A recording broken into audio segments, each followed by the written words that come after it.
Assalamualaikum warahmatullahi wabarakatuh.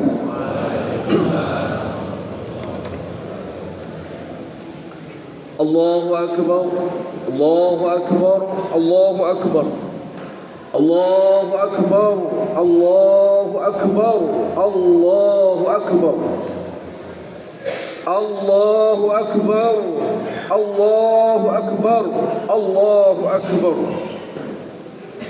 Allahu akbar kabira, walhamdulillahi katsira, wa subhanallahi bukratan wa asila. La ilaha illallah wallahu akbar. Allahu akbar walillahil hamd. Alhamdulillah الذي جعل للمسلمين عيد الفطر بعد يوم رمضان بعد صوم رمضان وعيد الأضحى بعد يوم عرفة. أشهد أن لا إله إلا الله وأشهد أن سيدنا محمدا عبده ورسوله. اللهم صل وسلم على سيدنا محمد وعلى آله وأصحابه أجمعين.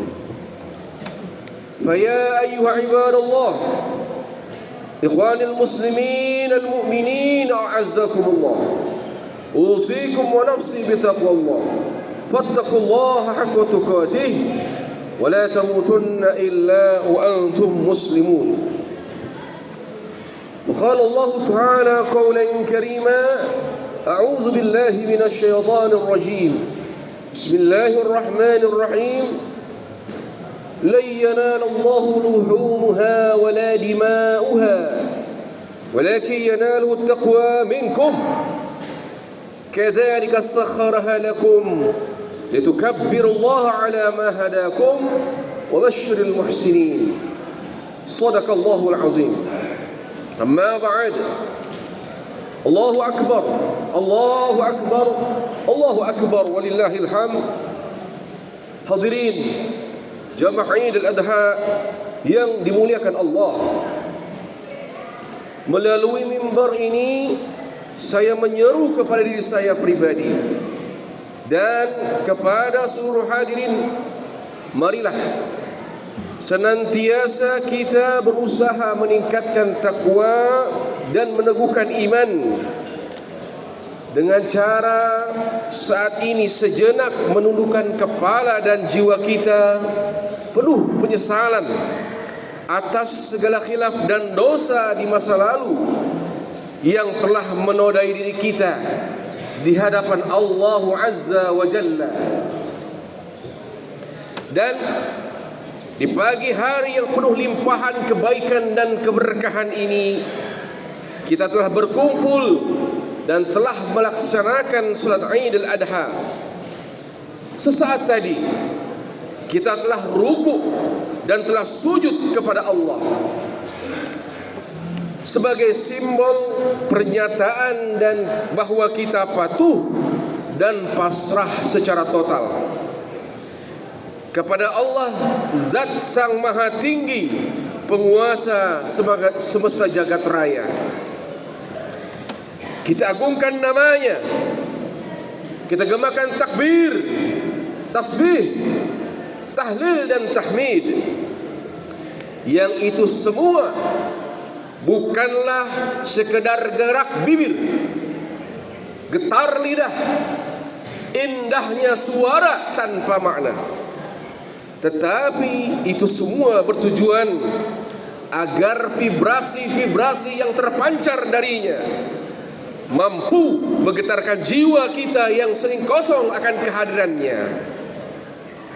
Terutama itu semua bertujuan untuk membangkitkan kesadaran spiritual kita untuk selalu dekat dengan Allah. Terlebih jiwa kita yang sering tertutup oleh sifat-sifat buruk seperti sifat bahimiyah, kehewanan, sifat abusiyah, buas, sifat ananiyah, egoisme, besar kepala, takabur, ujub, riya dan sifat buruk lainnya. Mari campakkan sifat-sifat itu semua, karena dapat menjauhkan kita dari rahmat Allah, bahkan mendatangkan murkanya.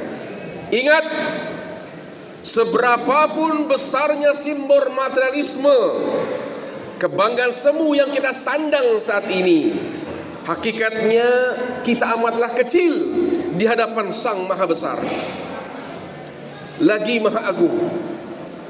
Betapapun perkasanya kita di hadapan makhluk, kita lemah di hadapan Sang Maha Kuasa dan Maha Kuat. Betapapun hebatnya kekuasaan dan pengaruh status kita, sungguh sebenarnya kita tak berdaya dalam genggaman Yang Maha Kuasa atas segala-galanya. Dan ingat, seberapapun tak terbilangnya jumlah harta kekayaan materi yang kita miliki, ketahuilah sungguh kita amatlah fakir di hadapan Zat Sang Maha Pemilik langit dan bumi. Allahu Akbar, Allahu Akbar, Allahu Akbar, walillahil hamd. Hadirin jamaah Idul Adha yang dimuliakan Allah, setiap kali kita memasuki bulan Dzulhijjah atau merayakan hari raya Idul Adha seperti tahun ini, kembali kita merayakan penuh syukur alhamdulillah atas nikmatnya, izinnya, ingatan kita selalu tertuju pada sebuah peristiwa agung yang dialami oleh Nabiullah Ibrahim bersama putranya Nabiullah Ismail alaihi wassalam.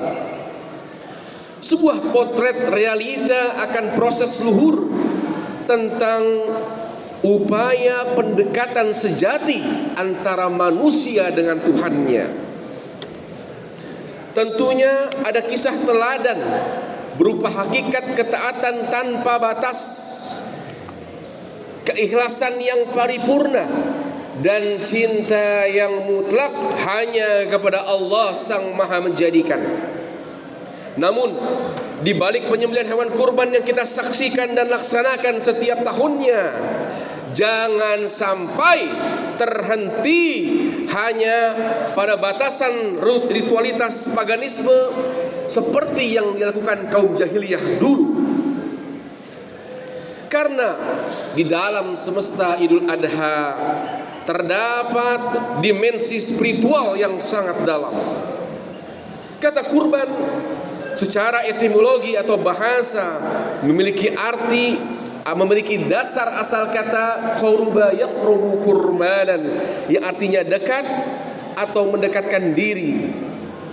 Maknanya, saat kita menyembelih hewan kurban, hakikatnya itu semua hanyalah simbol sebagai sarana atau wasilah agar jiwa-jiwa kita semua dekat kepada Allah. Pertanyaannya adalah, apa sebenarnya realitas Ismail yang kita korbankan, dan apa sebenarnya realitas Ibrahim yang dinilai oleh Allah Subhanahu wa taala dari ibadah ini? Aspek spiritual pertama dari kurban adalah penyerahan jiwa dan ketakwaan hati. Ingat bahwasannya Allah Subhanahu wa taala tidak memakan daging hewan kurban. Allah tidak membutuhkan darah-darah yang mengalir deras, atau hewan yang kita sembelih, karena sejatinya hakikatnya yang sampai kepada Allah hanyalah ketakwaan hati kita yang terpancar dari ruang jiwa.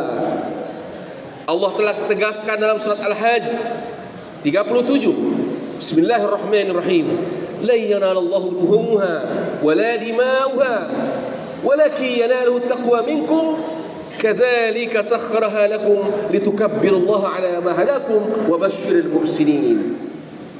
Artinya, daging-daging unta, hewan kurban lainnya, dan darahnya sekali-kali tidak pernah sampai kepada Allah, tidak pernah sampai dengan keridhaan Allah.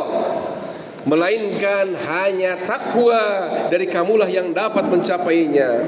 Demikianlah Allah telah menundukkannya kepada kalian agar kalian mengagungkan atas segala hidayah yang telah dilimpahkan kepada kalian, dan berilah kabar kebaikan gembira kepada mereka yang senantiasa melakukan kebaikan.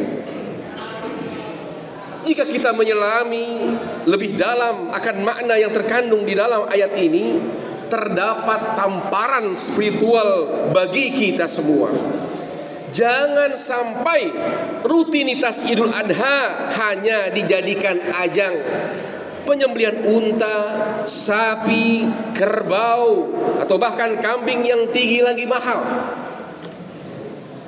Tetapi di balik hati kita masih menyimpan kesombongan, ria, ingin dipuji atas hewan kurban yang telah kita keluarkan, atau merasa lebih memiliki harta, lebih baik daripada orang lain. Jika itu semua masih terjadi dalam diri kita, rupa hewannya mungkin mampu membuat mata manusia yang melihatnya terpana.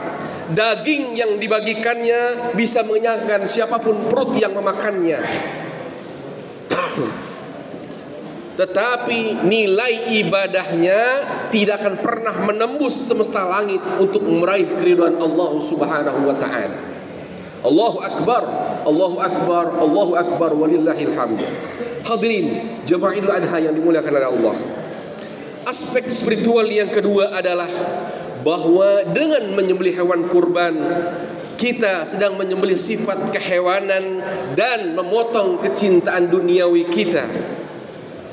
Ulama masyhur yang bergelar Syekh Hujjatul Islam Muhammad bin Muhammad Al-Ghazali At-Tusi An-Nashaburi Al-Faqih As-Sufi Asy-Syafi'i Al-Asy'ari dalam kitabnya Ihya Ulumuddin telah menjelaskan bahwa di dalam jiwa terdapat beberapa sifat yang saling bertarung, yang saling berseberangan. Dua di antaranya adalah satu, sifat bahimiyah, sifat kehewanan, yaitu sifat yang hanya pada peduli urusan perut, syahwat dan kenikmatan duniawi saja. Yang kedua, sifat sabu'iyah, sifat hewan buas, yakni sifat agresif, pemarah, penindas, baper, ingin menang sendiri, ananiah, egois. Maka melalui ibadah kurban diharapkan spiritual kita meningkat, dan Allah perintahkan untuk meletakkan pisau ketakwaan di atas sifat-sifat kehewanan tersebut. Apa saja contohnya sifat kehewanan dalam diri kita yang harus kita sembelih pada momentum Idul Adha ini? Di antaranya adalah sifat rakus dan tamak. Kita perhatikan dan tahu hewan tidak pernah memikirkan apakah makanan-makanan yang dimakannya itu miliknya atau milik hewan lain.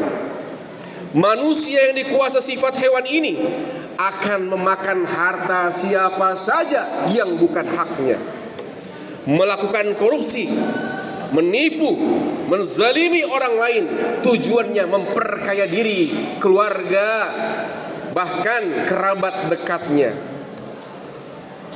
Lalu ada sifat egoisme atau ananiah, sifat yang mementingkan diri sendiri tanpa mau peduli bagaimana tetangga, orang lain di sekitarnya kelaparan atau kesusahan. Kemudian ada lagi sifat pemarah dan buas atau sabu'iyah, sifat mudah tersinggung, mencaci maki, lidahnya berzikir tetapi sering berdusta, menyakiti hati orang lain, memfitnah, menggunjing, membicarakan kesalahan orang lain, bahkan sampai dirinya melakukan tindakan kekerasan fisik kepada sesama manusia. Ini adalah bentuk wujud sifat serigala atau singa buas yang bersemayam dalam hati manusia.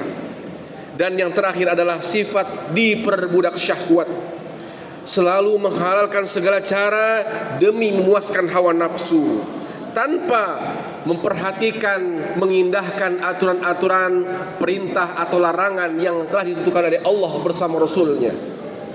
Itulah pesan-pesan semesta Idul Adha yang harusnya hadir dalam ruang batin kita pada setiap momentum Idul Adha, agar sepanjang tahun sesudahnya ini kita melaksanakan Idul Adha benar-benar kita menjadi pribadi muttaqin yang dinaungi ridho dan rahmat Allah. Dan kita semua berdoa mudah-mudahan setiap hewan-hewan yang telah kita keluarkan, yang kita kurbankan dan melalui persembelihan, mampu menjadi wasilah kendaraan untuk kita selalu dekat terhubung dengan Allah Subhanahu wa taala. Amin. Amin ya rabbal alamin. A'udzu billahi minasyaitonir rajim. Bismillahirrahmanirrahim. Inna a'tainakal kautsar fashalli lirabbika wanhar inna syani'aka huwal abtar. Aqulu qawli hadza wa astaghfirullaha li wa lakum fastaghfiruhu innahu huwal ghafurur rahim. Allahumma salli ala sayyidina